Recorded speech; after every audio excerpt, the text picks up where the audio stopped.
गोटे कॉलेज रे पाठ पढ़ुवा दुई जन पिला थरे किए 20टी कदली शीघ्र खाईपर से विषय बाजी पकाइले।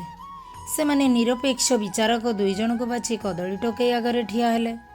जड़े पिला विचारिला से जदि आग चोपागुड़ी को खाई दिए तेबे भितरर शस खाइबा को बेसी समय लागिबो नाही। अन्य पिलाटी विचारिला जे से जदि कदली शस तक आग खाई दिए तापरे चोपा तक खाइबा को अधिक समय पाई परिबो। मात्र प्रथम पिलाटी चोपा खाई सारला परे शस खाइबा को ता पेटरे आउ जागा न थिला। ता पेट चोपारे भर्ती हो जाइथिला। आउ द्वितीय पिलाटी कदली शस तक खाई सारिबा परे आउ किछि खाई परिला नाही, कारण तार भी पेट भर्ती हो सारथिला। उभय बाजी हारिले, मात्र उभयंकर अनुभूति रे केते पार्थक्य।